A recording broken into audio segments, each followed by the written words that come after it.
Hello everyone, welcome to the preview for the game between Manchester United and Nottingham Forest in the FA Cup, where we analyse the upcoming game, discuss the potential lineup, as well as some interactive stuff towards the end, and of course the juicy score predictions, what everybody is here for. Sam, we head into this game off the back of one of our worst performances this season. You could kind of categorise that in quite a few, Galatasaray being one of them, and a few others. The Fulham performance was just dreadful, absolutely dreadful, and it almost feels like we're back at square one again after winning so many games. It's like, here we are again, same habits, same rituals. We've seen this before. I want to kick things off with a manager, right? Because a thing that's kind of being debated online at the moment, or that a heavy section of it, is the fact that do the missing players become a valid excuse in your mind when you watch the games that he did, like Fulham? No, because he hasn't adapted his style of play. He hasn't tried to change anything tactically. He's not dropped people who are consistently underperforming, regardless of their status in the squad. He's not, like, if he was trying different stuff and different and all that, and then you could be like, okay, at least he's trying to rectify something. And even if you were losing at that point, it's like, at least he's trying something. He's trying to tweak things, he's trying to think, but he's not. He is going down with the ship at this point with this transitional style. And is that Dido reference by any chance? Is that one of her lyrics? I won't go down with this. Oh shit, it is. Unintentional Dido reference. But yeah, he's the guy. He's the captain of Titanic, isn't he? He's just like full force ahead, no matter what. It's like, we're gonna hit this iceberg, and it's just like, no, we keep going, no matter what. And stubborn is the right word to use. And we're just going, and the guy who's turning the wheel, Bruno Fernandes, he's like drunk at the wheel, and he's still not relieving the duty. He's just allowing him to continue. There's a guy running about on the deck, not really doing anything, Marcus Rashford, and he's not sent him, just go fucking sit down and stop pissing about. He's just allowing it to continue, and it's like you have to arrest this malaise at some point. Like, you have to address it, and he's not. And it's like, at some point you just have to stop the amount of shots that we're taking. Like, you have to stop this openness of this game that's got this basketball shite that we're going on every single game. You have to stop it, because if you don't, we're going to come a cropper, and that's what happened against Fulham. We got away with it against Luton, got away with it against Villa, got away with it against, who was the team before that? Wolves. Got away with it against like different teams, and then Fulham were the ones who sort of took us down. And until he addresses this, like, even when we had all the players back for that very short period, we didn't play well, did we? Got the result, but we didn't fucking play well, did we? Yeah. And I hate to sound like a broken record as well, but because on this channel, we do shows every day, and we do like previews quite a lot, and reviews after the game. And we always say the same things every time. But the consistency in this team under the past 4 managers has been the exact same. Yeah. We've had the exact same conversations when Ragnick was here, when Ollie was here. Same players. It's the same players. Exactly. Same players. So that's the element that frustrates me. Like, yes, I think obviously the style of play is too stubborn with that. He needs to adapt in certain situations, especially when you've got Victor Lindelof playing at left back. You've got fucking Rashford as a 9. Maguire is Casemiro in the midfield, causing fires left, right, centre. Maguire is a centre back who isn't quick, and you're playing a transitional style. And like, if he pushes up and they break on a chance, like, he's fucked. Like, he's in no man's land, and you might be able to get away with that with Leacher, because he is decent. But like, with Harry Maguire, you can't. Like, you just can't. The one line I will throw him though is like, what's the alternative, right? Yeah. Who else do you put in there? Because if Maguire's slow, you put Johnny Evans in there. I think you change the system. Yeah. You go back to last year, where you sat with the 2 screening midfielders in front of the defenders, because we didn't have Leacher for a period, did we? We had Luke Shaw and Lindelof, and we were sat with Casemiro, and it was mostly Scott McTominay, wasn't it? But there was like sort of trainings. Eriksen, Casemiro, predominantly. And they sat McTominay in there for a while. And they sat back. In a minute, Casemiro is just—he's like he's on his fucking holiday, like he's playing football on holiday. He just doesn't. He's wild, isn't it? Don't seem to give a shit. No composure, no leadership, no calmness, irrational tackles, back healing when he's under pressure, like, just stupid shit. Weird, isn't it? Because last season he was so good. He was the player of the season, really. Yeah. Him and Leach, until Leach got injured. He was so good. He was the one that everybody was raving about, as well as Marcus Rashford in his goal scoring form. And them two have been arguably two of the worst players this season. That's what I'm talking about, consistency. Yeah. You just can't seem to grind any form of consistency out of the players, and I don't know what it is. I mean, you're seeing rumours now at the moment that players are starting to lose respect for Ten Hag, and that's another thing. How many times have we seen that before? The same article under every single match. Oh, we don't have respect for him. It's like, well, we're training in the dark. We have to like train in the dark. It's just like, fuck off. Like, do you see that on the pitch? Do you think does that resemble on the pitch that the players maybe not buying into his ideas? Look at that. Look at Marcus Rashford. Like every game. Like, does he look arsed at all? Does he look bothered at any point? He looks like he's. Do you know when you got a job that you hate and you just have to go in every day because you got rent to pay, and you just show up, but you just going, fuck's sake, I'm just so sick of this. That's what it looks like on the pitch, man. Like, he just looks devoid of like enjoyment, of passion. Like, doesn't look like he wants to be there at all. I talked about Casemiro. It just looks like he's dicking about, doing back heels under pressure, stupid tackles. Bruno, don't know what's happened to him. He was essential to this team when he came in, and he's just dropped off a cliff. Amari Forson looked super nervous last against Fulham. Did not look like great at all. I didn't think he was too bad in terms of when he received the ball into feet. Yeah, he was looked technically sound. But then there was certain things where I think the occasion overawed him, and I think there's certain youth players come in and they just absolutely hit the ground running. You saw Garnacho, Kobbie Mainoo, Rashford when he came in, and then other players take a bit and he didn't look like he was up to it.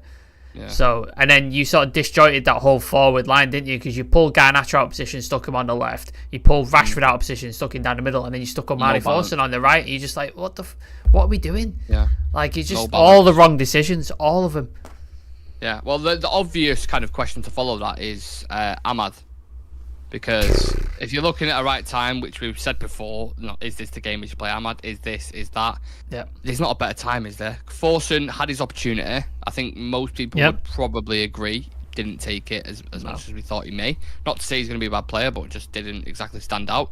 Anthony's had more than enough opportunities and can't even get hardly any minutes on his birthday. Came on at left back, didn't he? Came on at left back. So you would like to think, again, being the key word, that Ahmad could get an opportunity here. He did say, didn't he, after the Fulham game, Ten Hag, that Ahmad looked sharp. It was a good substitution performance, and it'll help. He did in the last game against Forest, though. That's what I don't get. So he seems to have come round to him. He obviously put a lot of stock in Amari Forson because that's a big call, that, innit? You've got that spot on that right hand side because of Rasmus Højlund missing. And he skipped over his £85 million signing Anthony, skipped over Ahmad, who wasn't cheap either. I can't remember how much Ahmad was, but he wasn't cheap for a young. He was like 20 plus 10, I think it was. For a young player who he only played 14 games or something for Atalanta. Yeah. So another pricey thing, and he went with Amari Forson over both of them. So it's like, this is a big call. Obviously, it didn't work out, but he spoke in glowing terms about him, and he's kept him around instead of Facundo Pellistri, who's gone out on loan. So it's just like, when is going to be his time, man? Like, we've been calling for it for weeks. When is going to be his time? And I think in a cup competition, there's no replay in this game, I believe. I think it goes to extra time and penalties. So why not? I'd chuck him in, see what he can do on that right hand side, because that right hand side is going to be a problem for the next couple of weeks because we've got no Rasmus Højlund till at least after the derby. So who else would you put there? There's no one else. You can't. Anthony's had his opportunities, not good enough. Garnacho I like over there, but then who do you play down the middle? Yeah, that's the issue there. So for me, or you could maybe switch it up. Maybe you put Bruno out there, you put Ahmad in the 10. I know he can play there, and he likes to play on that inside right channel, doesn't he? He's not quite a winger, but he can. So there's a couple of stuff you could do, but I'd get him in the team if possible. Just get him in somewhere, because I think, like you said, he can't do any worse, can he? He can't be worse than other options we've got. No, I would personally. I mean, we'll get into, to be fair, predicted 11s a little bit later, so I'll save that because I've got an idea of what to do. In terms of tactically, what do we need to change from the game against Fulham? Because this I spoke about it in the pros and cons. This open, expansive, direct, transition, whatever football you want to call it, is all over the place. It's end to end. It didn't work. It didn't work against Forest because last time we played him, we got beat. So, what would you do? Not what would Ten Hag do, because we know he's not going to change shit. He's not going to change any of the principles. But what would you do coming into this game in the FA Cup? I'd revert back to what was working last season. I'd revert back and like drop the midfielders deeper when you're out of possession. Keep the same personnel, do you mean? But change the shape? I mean, you've got Kobe Mainu now, so that's different to last season. So you'd obviously keep him in, but it's just like you don't really have any other options, do you, in terms of the midfield? Like, 'cause Mason Mount's injured. He seems to have gone off Amrabat completely, doesn't he? Just doesn't seem to. Yeah, you'd think this is another one again from Amrabat. But maybe he does play because Casemiro got the head injury. No, we're not sure whether he's fit or not. Amrabat, Mainu, sit him deep when you're out of possession. Protect that thing. Stop. Like, how many shots? Is it 177 shots? In the past 5 games, 100 and something shots. Ridiculous. Fucking ridiculous. And we played Luton and Fulham in that time. Need to stop that. Stop that completely. Like, you need to stop getting shots off. So drop your midfield. When you're out of possession, drop your midfielders deeper. It worked last season. When he did the first 2 games, he realised he couldn't play the system and tweaked it to that. We need to go back to that for now, because this transition, until he works out a system that's going to work, because this transition, it's not working. Drop them deeper, and then get your wingers to work harder. Marcus Rashford doesn't work hard enough. Just doesn't work hard enough. Tracks back. Garnacho sometimes is okay, works kind of thing. I like Garnacho. I think in terms of his work rate, I don't have an issue with it at all. I think he works quite hard. Ahmad, we've not seen yet, so I don't know what his work rate. I've only seen like 20 minutes worth of these things. So I don't know how he is consistently across the game. But get them to sort of thing, and then if you want to play that transition thing, wait till you're sort of on the counter. So out of possession, defend, compact, make sure you're not conceding shots and continuous just turnovers. And then when you regain possession, that's when you turn on the lightning pace and the quickness, because we've got the players in there. Like Rashford's quick, Garnacho's quick, Ahmad's decently quick. Like, you've got that sort of pace in there, so and then you've got Eriksen there as well. Maybe you can bring Eriksen in, and he can ping those balls about to get unlock the things. So he's got to change something. Has to change something, because if he goes in with the same team as Fulham, or maybe Casemiro's out, I don't know, but say he goes in with the same team and he does the same system, you're going to see a repeat of what happened against Fulham.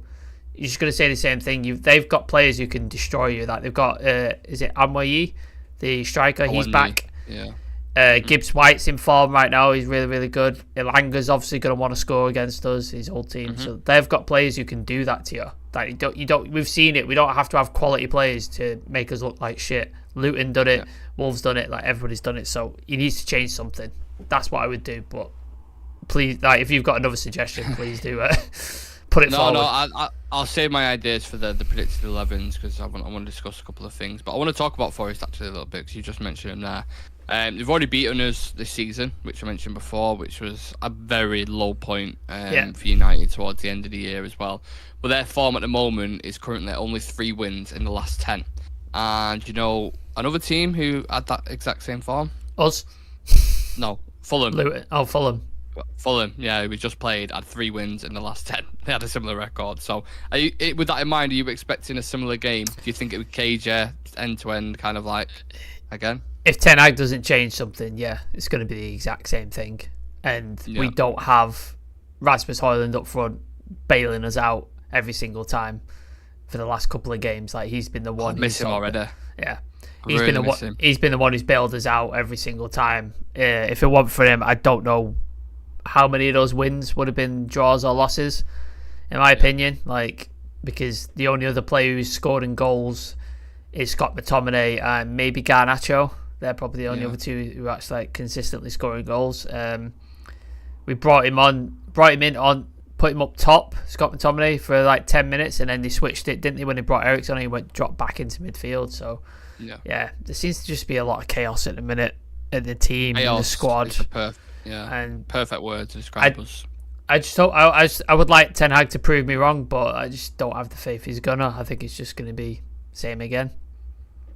Well, they got widely criticised at Ajax for being too stubborn, didn't he? I think a lot of the fans were a bit annoyed with that. Like, and it's bizarre because last season I was listening to Talk of the Devils before, actually, and he was talking about like how last season, you know, when he started going long with De Gea and he switched a couple of the things up when it wasn't working, and he just doesn't seem to want to do it now. No, and I don't get why. Like, obviously, don't change something if you're winning, but like the Fulham game, if that happens, and then you don't change it for the next one, it's like, well, what you just being stubborn for the sake of it, for like your own pride? Like, what is it? I don't get it. I don't understand it. It's very, very bizarre, the style of play, but he's stubborn and he'll stick to his guns. Well, we know that. He'll either at some point click, or it's going to cost him his job.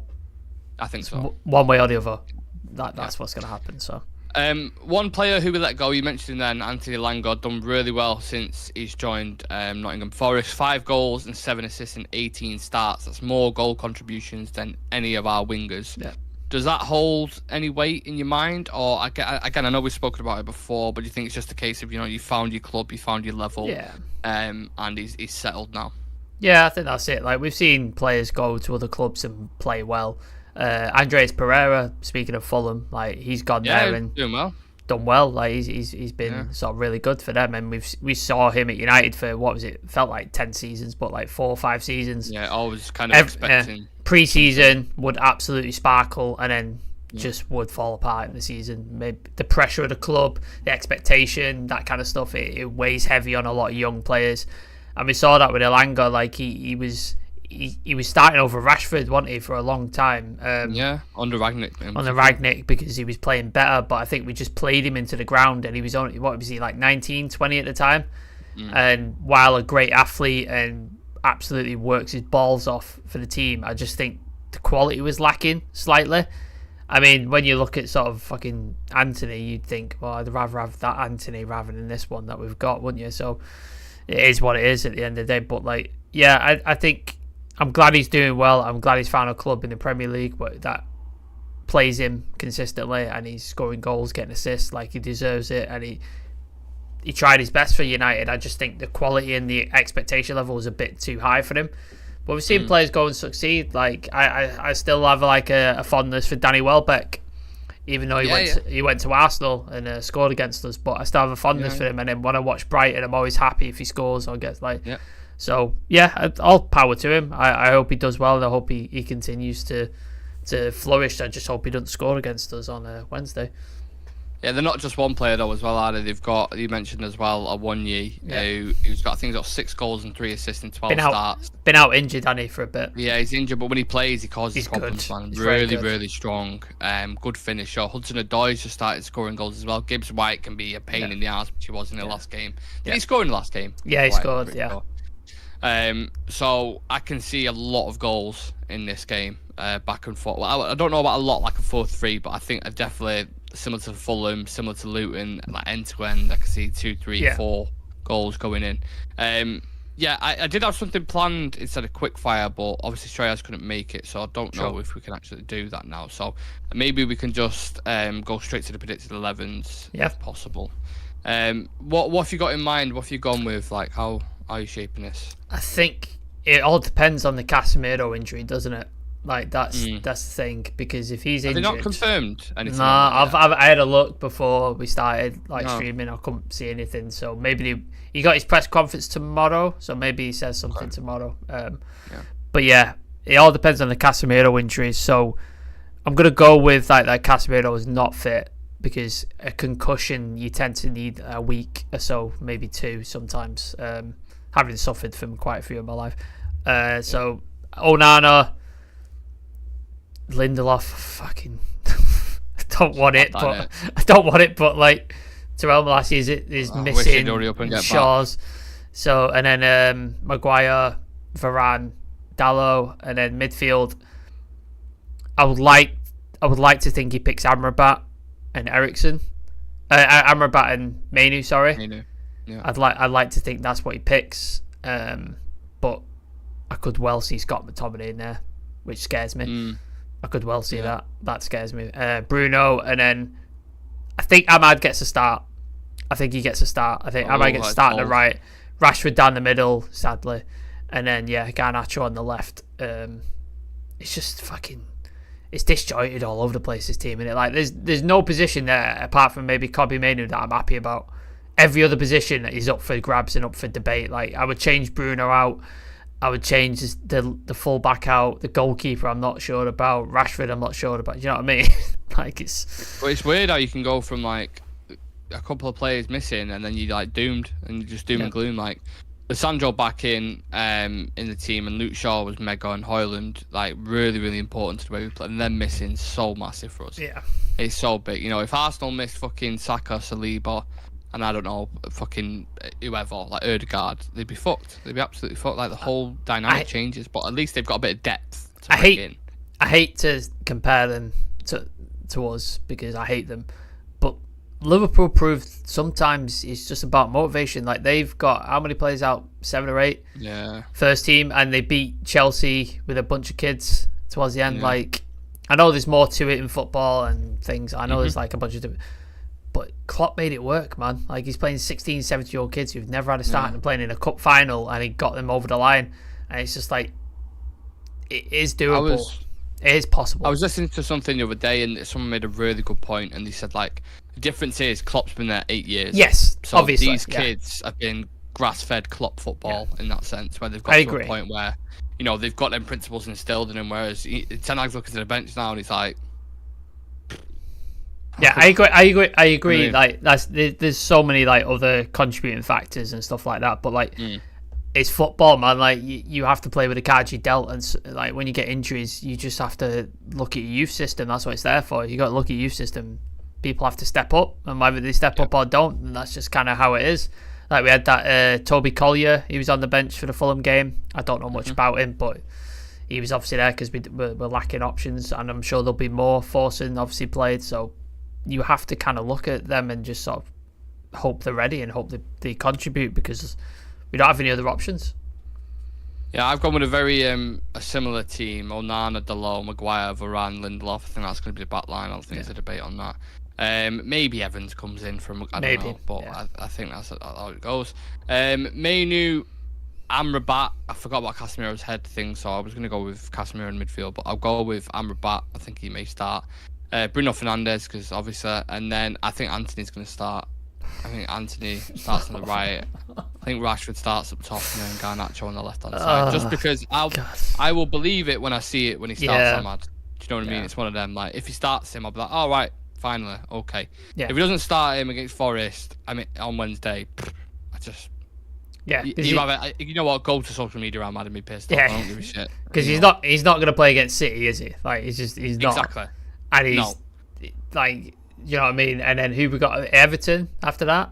That's why I'm thinking he's going to tune Anthony up for that City game, because work off the ball, quality, if you will, like he believes he has. That's why I think he's going to do it personally. So it's possible. It's definitely possible. Yeah. I suppose we'll have to wait and see. Superfly's in the chat with a salute emoji. It's Sam saying I'd drop everybody if I was the manager. That last performance was a disgrace. we both agree, as you know, Shad Sam. We agree with a lot of your comments. But who'd you drop? Who would you drop? Like, who'd you drop him for? Like, it's just gonna be it's just gonna be our under 21s, isn't it? Like, that's it. It is a struggle. We need quality depth, like, desperately. So many teams have it, and they can bring in players who are still like good European quality level players, and we just, it's a struggle, it's a grind, and it's going to be like that till the end of the season. I think it's a proper roller coaster for United fans at the moment. What are we saying for score predictions then? What do you think? I'm going to change mine, I think. I could flip a coin, really. Do you know what I mean? Like, it's because Forest could just be absolutely piss poor like they have been, or they could show up like Fulham did, and we could be piss poor. So it's impossible, and almost, I guess. I think it could be 2-1 either way. Honestly, like, I won't surprise me either one. Like, we could win 2-1, or they could win 2-1. Either way, I'll go with Forest just because I think we're in a really bad situation in a minute, and I don't think it's going to get better until after the City game. Because people can't blame you otherwise, can they? After watching that game at Old Trafford, that was really bad, and you witnessed it in the stadium. That's even worse. I've never walked out in a game all my life, but fuck me, that was trying my patience. That was trying What my was patience. the atmosphere? Just frustration, yeah. Oh, like, do you know when Onana gets the ball and then he goes like to throw it out quick and then he stops? Yeah. The whole crowd was getting on his back and like fucking go, go, go. And then the same with the defenders, they get the ball and then they just walk around and then it goes sideways. Yeah. And the crowd was getting on their back, like attack. Like they were fucking trying to get them going. And then once they scored, we then obviously came alive, that drives me mental, by the way. The fact that we have to wait to concede. I called it in the chat. I knew it would happen. They'd have to score before we scored. Infuriating. And we scored the equaliser, and then the crowd got behind them, and every time we went on the attack, the crowd were like fucking going for like just go out. Yeah. And then as soon as they scored that second, it was just dead, and you just saw everybody get up and fuck off. Just literally as soon as they got it, they get up and like left, and it was just like deflating completely, and it was just was a terrible like sort of atmosphere apart from that sort of 9-minute period where we scored the equaliser. We were trying to get the winner. That was kind of the only period where like the crowd was up for it, but everything else they were getting frustrated and angry, and wasn't great. I can't imagine what it's going to be like if we lose to Forest and then we've got to go play City. Yeah, like this is a must-win game. If you got to go play City after this and you lose, it is going to be depressing. Very depressing. If he loses this and then he gets beat heavily by City, do you think that's it? Do you think Ineos will be like, yeah, end of the season, you're gone, mate. It's over. Like they've done with Tuchel, where they've said end of the season, you go. That I think is more possible. Yeah, I think they might say to Eric, yeah, look, we'll call it quits end of the season. We're going to go in a different path. Yeah. And I'd be gutted if they did, because I do like Ten Hag. I would as well. And I was watching a video the other day, when he won the Carabao Cup, and Dallo runs on the pitch, and he's doing it, and it was like, hit me out a little bit. I was like, go back to that time, because at that point we felt like things are actually changing now. Like we're playing, we're a fan of the football. Rashford's flying, fucking, Casemiro, what a signing. Lissandro's amazing. We can build on this, and it's again we've regressed it, like almost, haven't we? Yeah, and it's the worst time in it for a manager when there's a takeover or when there's a new ownership at a club. Like you've seen it so many times. Chelsea, City, Newcastle. Like it happens all the fucking time, and it could well be if he has a couple of shit results, that might be it for him. I don't think winning the FA Cup is going to be enough for him. Even if we beat Forest and we win, I don't think that's going to be, like we saw it with Louis van Gaal. I don't think it's going to be enough for him. Well, there's quite a few managers available at the moment, isn't there? And there's quite a few managers moving on as well. So there's going to be quite a lot of movement in the summer. Yeah. Nagelsmann's available, Tuchel's available.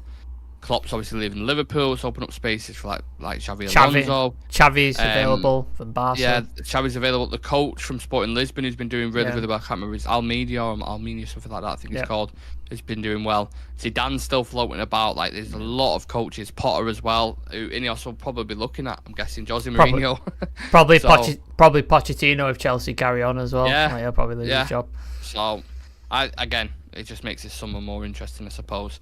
I'm gonna go with I'm changing my score prediction. I'm gonna go with a 1-1. It goes to extra time and penalties, right? Yes. Flip of a coin in extra time penalties. Don't know. 1-1 extra time. Probably go out, knowing our luck at the moment. I think Rashford scores because he's got a good record against Forest. But yeah, if you are watching this live or watching this later on, get your score predictions in. Let us know how you think the game is going to go and how long does Erik ten Hag have left on the clock. Leave your comments in. Make sure you drop us a follow on socials as well if you haven't done already. Sam, anything else you want to put on? Yeah, Shah Sam saying 3-1 to Forest. Thanks for the positive, Shah Sam. Appreciate it. 3-1 Forest. All right. Jesus, that is heavy. That is very, very heavy. If you haven't seen it yet, go check out After That podcast. Yeah, if you're depressed like the rest of us because of United's shit performance, it's a right laugh. We talk about everything but football. It's about an hour. Really enjoyed it, and we're going to try and do more of them. They're members exclusive for a time period, but then they go live 2 days later. So they are live for everybody now. So if you want to go check out, please do. I'll leave a link in the description. And then check out Nick's new sort of format for pros and cons. He went and filmed it outside Old Trafford. Seems to be doing quite well. People seem to have enjoyed it, so go check that out as well. 2 sort of new videos for you there on the channel. Yeah, go take your mind away. Well, the pros and cons will be discussing the game. Yeah. Funny chat. Take your pick, whichever one you want to go watch. Yeah, let us know feedback as well about them. Yeah, we'll see you guys in the next one. I mean, what we on Monday? The game's on Wednesday. Yeah. So we'll probably have a bit of a lightning news show for you guys tomorrow. Wednesday, of course, the match will be live pre-match and post-match as always. So take it easy. Thank you for tuning in, and me and Sam will see you in the next one. Peace.